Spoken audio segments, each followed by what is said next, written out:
ഷമീർ വേറെ വിവാഹം കഴിക്കാൻ പോണെന്ന് കേട്ടല്ലോ. അത് ശരിയാണെങ്കിൽ എനിക്ക് എന്റെ മോളെ മൊഴി കിട്ടണം.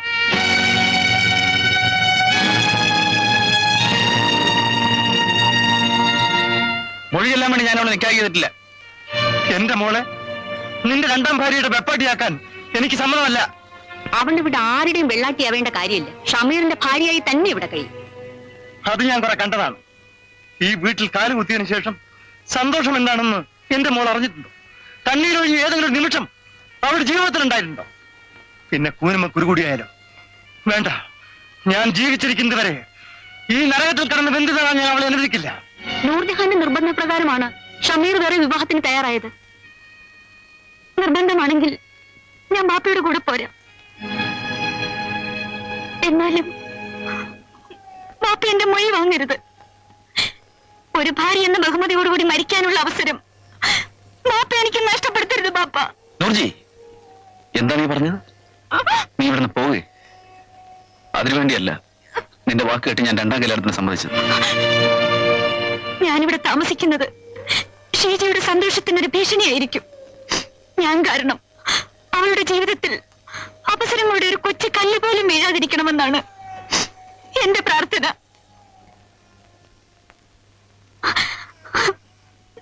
എന്നോട് അല്പമെങ്കിലും കനിവുണ്ടെങ്കിൽ ബാപ്പയുടെ കൂടെ പോകാൻ എന്നെ അനുവദിക്കണം.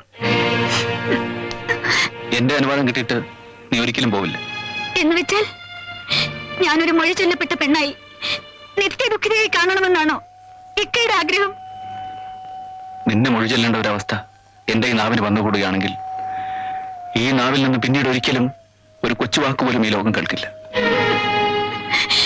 ഇക്കയുടെ അതിര് കവിഞ്ഞ ഈ സ്നേഹമാണ് എന്നെ തകർത്ത് കളയുന്നത്.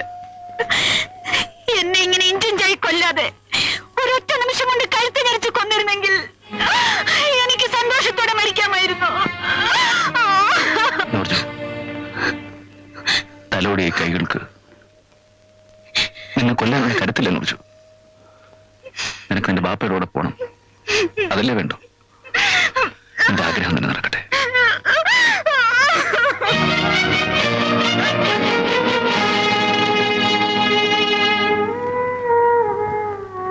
കുറച്ചുകൂടി ആലോചിച്ചിട്ട് ഒരു തീരുമാനം എടുക്കുന്നതല്ലേ നല്ലത്?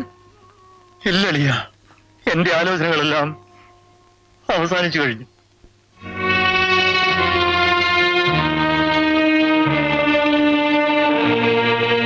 ഇതാ ഇക്ക വാങ്ങിത്തന്ന സ്വർണ്ണപ്പണ്ടങ്ങൾ.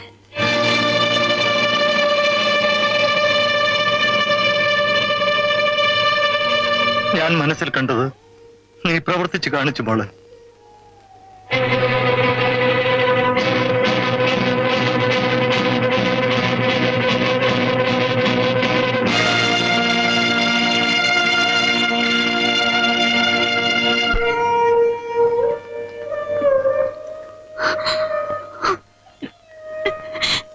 ഞാൻ വരട്ടെ അമ്മായി. വരട്ടെ മാമ.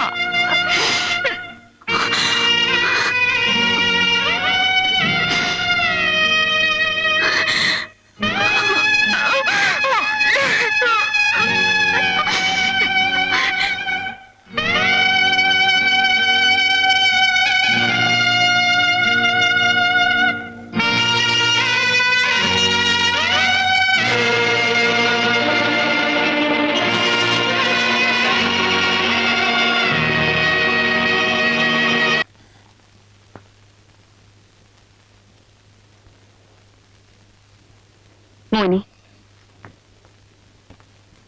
നീ രണ്ടാം വിവാഹത്തിന് സമ്മതിച്ച സ്ഥിതിക്ക് ഞാനൊരു കാര്യം ആലോചിക്കുക. സുലൈമാൻ മാമയുടെ മകൾ ഷീജയെ നിന്നെ കൊണ്ട് കെട്ടിച്ചാലോ എന്ന്. ഏത് പെണ്ണാലെന്താ, നമ്മുടെ ഇഷ്ടം നടക്കട്ടെ.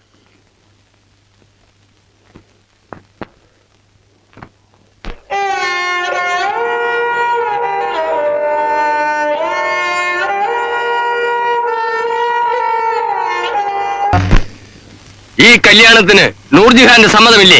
സമ്മതിക്കാതെ ആരെങ്കിലും കല്യാണത്തിന് ഇരുന്നു? ഈ വിവാഹത്തിന് നിർബന്ധിച്ച തന്നെ നൂർജഹാനാണ്. മകന്റെ വിവാഹം മുടങ്ങിപ്പോകുന്നതിലുള്ള വിഷമം കൊണ്ട് ഈ സ്ത്രീ പച്ചക്കള്ളം പറയാം. ഇതൊന്നും കേട്ട് മുസ്ലിയാർ ഈ നിക്കാഹ് നടത്തി കൊടുക്കരുത്. ഞങ്ങളെ അവമാനിക്കണമെന്നുള്ള ഉദ്ദേശത്തോടെയാണ് അസ്രാലി വന്ന് ഈ കല്യാണം മുടക്കാൻ ശ്രമിക്കുന്നതല്ലേ?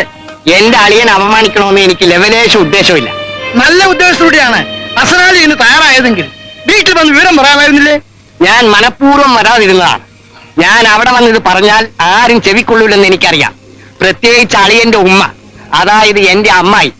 ഇവരുടെ കുതന്ത്രവും സമ്മർദ്ദവും മാത്രമാണ് അളിയനെ രണ്ടാം വിവാഹത്തിന് പ്രേരിപ്പിച്ചത്. അസനാലി അനാവശ്യം പറയരുത്. ഒരു കുഞ്ഞുണ്ടായി കാണാനുള്ള ആഗ്രഹത്തിന്റെ പേരിലാണ് ഷമീർ ഈ രണ്ടാം വിവാഹത്തിന് തയ്യാറായത്. ഒരു കുഞ്ഞിന്റെ പേരിൽ ജീവന് തുല്യം സ്നേഹിക്കുന്ന ഭാര്യ ഭർത്താക്കന്മാരെ തമ്മിൽ പിരിക്കുന്നത് പോലൊരു മഹാപാപം ഈ ലോകത്ത് വേറെ ഇല്ല അമ്മായി. നൂർജഹാൻ നേരിട്ട് വന്ന് പറയുകയോ അവരുടെ രേഖാമൂലമായ സമ്മതപത്രം കിട്ടുകയോ ചെയ്യാതെ ഈ നിക്കാഹ് നടത്താൻ ഞാൻ തയ്യാറാണ്.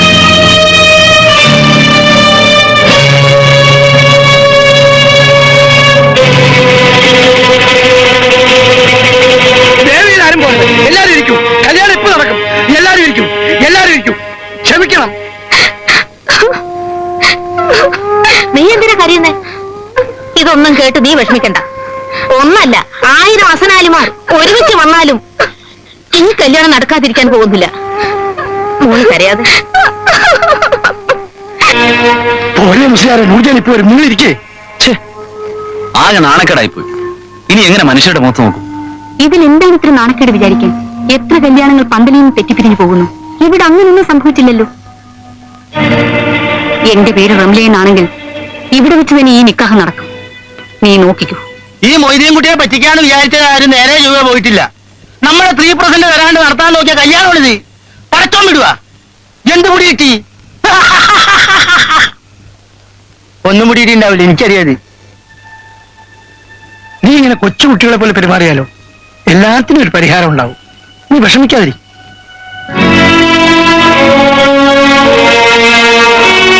നൂർജഹാൻ സുഖമില്ലാതെ കിടക്കാൻ ഇതാ നിന്റെ വിവാഹത്തിനുള്ള സമ്മതപത്രം.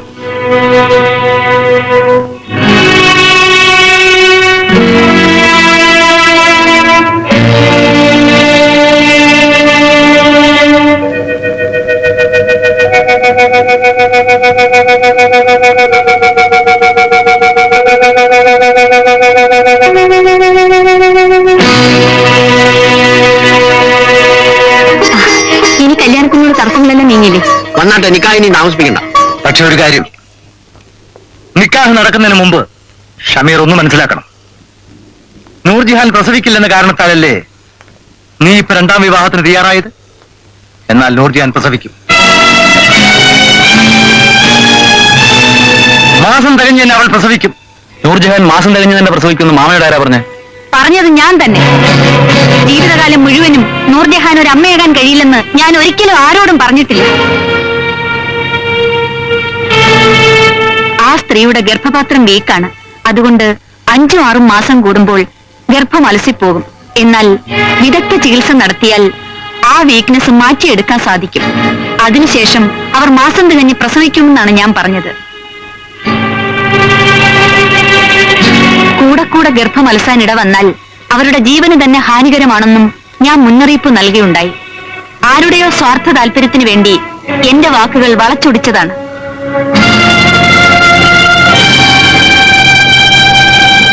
ഈ കേൾക്കുന്നതൊക്കെ സത്യമാണോ ഉമ്മ? നിങ്ങളാണ് ചോദിച്ചത്. ഈ സത്യമാണോ? ഇതെന്താണ് ഈ കാണിക്കുന്നത്?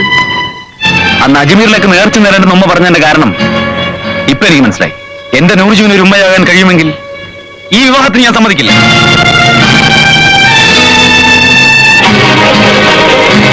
ഇത്രയും നേരം ഈ നിക്കാഹ് നിർത്തിവെച്ചതിന് നന്ദി.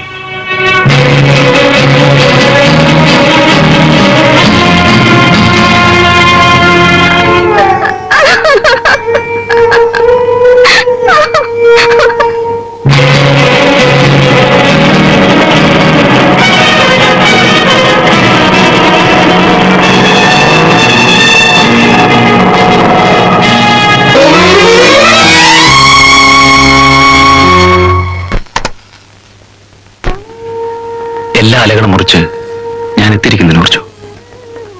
സത്യത്തിൽ നടന്നതെന്താണെന്ന് ഞാൻ അറിഞ്ഞില്ല. ഡോക്ടർ പറഞ്ഞപ്പോൾ മാത്രമാണ് സത്യം മനസ്സിലായത്. എനിക്ക് മാപ്പ് തരൂ.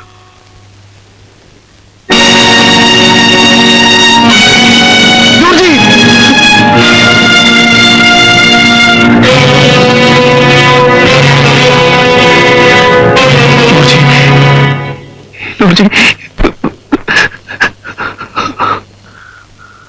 അല്ലാഹു അക്ബർ അല്ലാഹു അക്ബർ ലാ ഇലാഹ ഇല്ലല്ലാഹ്.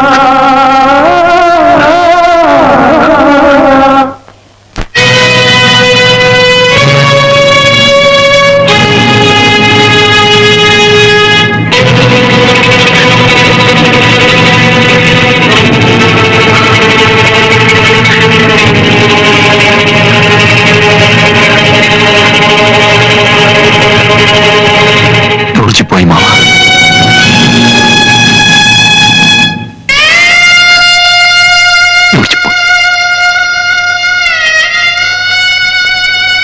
നൂറുദിയാനെ, നീ പോയി. ഇതുപോലുള്ള അമ്മായിമാർ ജീവിച്ചിരിക്കുന്നിടത്തോളം കാലം സ്ത്രീധനത്തിന്റെ പേരിൽ ഇതും ഇതിനപ്പുറവും നടക്കും.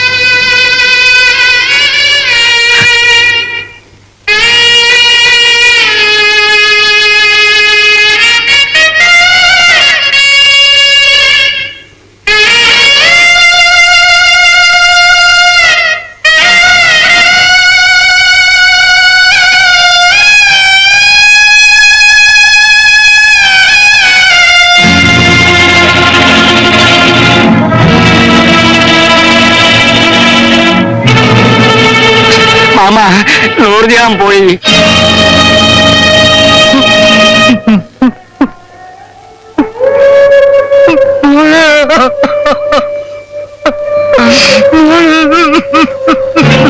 എന്റെ നൂർജനി പ്രസവിക്കില്ലമ്മ.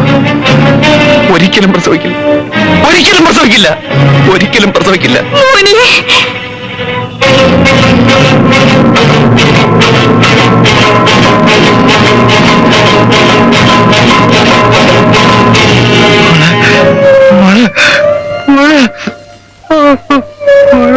എന്റെ നൂർജ പ്രസവിക്കില്ലെന്ന് ആരാ പറഞ്ഞേ?